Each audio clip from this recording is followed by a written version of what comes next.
కన్న తల్లి లాంటిది తెలుగు భాష. ఆ తెలుగు భాషకి మంచి ఉన్నతమైన పేట ఇవ్వాలి మనం.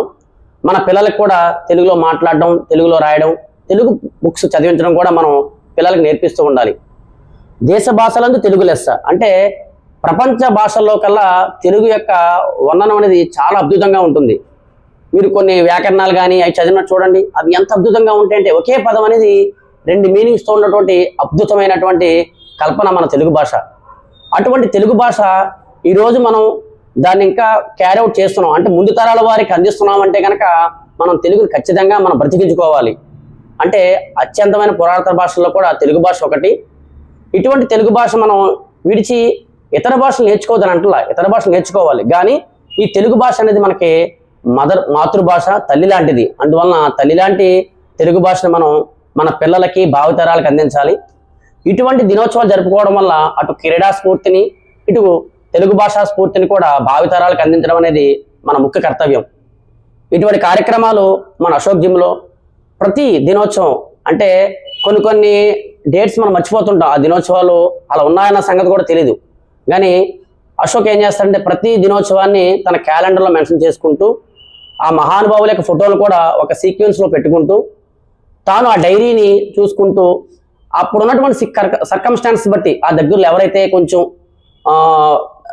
పెద్దలైతే ఉన్నారో లేకపోతే మాట్లాడడానికి అవకాశం ఉన్న వ్యక్తులు ఉన్నారో వాళ్ళని గ్యాదర్ చేసుకుని ఆ చుట్టుపక్కల ఉన్న 10 మందిని గ్యాదర్ చేసి అశోక్ అనేవాడు తన వంతు బాధ్యతగా ఈ డేస్ని అంటే ఈ దినోత్సవాల్ని భావితరాలకు అందించడంలో అశోక్ చాలా కీలకమైన పాత్ర పోషిస్తున్నాడు.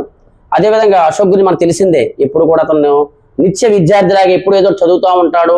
మనం ఏదన్నా తప్పు చేస్తుంటే దగ్గరికి వచ్చేసి అలా కాదు అలా చేయాలి, తమ్ముడు ఇలా కాదు ఇలా చేయాలని చెప్పడం.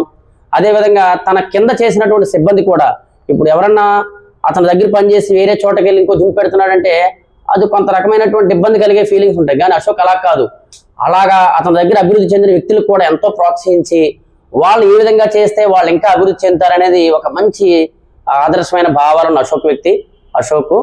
అందువల్ల అశోక్ లాంటి వ్యక్తులు అనేవారు రేరు మాట మన సమాజంలో. ఎవరికాల స్వార్థంగా ఉన్న పరిస్థితుల్లో ఈ రోజున లేదు, నా దగ్గర పనిచేసే వాళ్ళు కూడా బయటికి వెళ్ళి కూడా మంచిగా అభివృద్ధి చెందాలి, అదేవిధంగా ఈ యొక్క దినోత్సవాలు కూడా భావితరాలకు అందించాలనే ఒక మంచి ఉద్దేశంతో, అదేవిధంగా ఏదైనా చిన్నగా తక్కువ ఫీజు అంటే పేద విద్యార్థులకు సంబంధించినటువంటి ఏదన్నా రిక్రూట్మెంట్కి వెళ్తున్నారన్న ఆర్మీ లేదా డిఫెన్స్ రిక్రూట్మెంట్ వెళ్తున్నా సరే అశోక్ తన వంతు సాయం చేస్తూ ఉంటాడు. ఈ విధంగా అశోక్ అంటే వాళ్ళని మనం మన ఎసెట్గా భావించాలి మన సమాజానికి. ఇటువంటి అశోక్ అనేవారు ఇటువంటి కార్యక్రమాలు మరిన్ని కార్యక్రమాలు నిర్వహిస్తూ ఆ జిమ్ క్రీడాకారుల్ని అదేవిధంగా భారత పౌరులు తీర్చిదిద్దుతారని ఆశిస్తూ నాకు ఈ చక్కటి అవకాశం ఇచ్చినందుకు అశోక్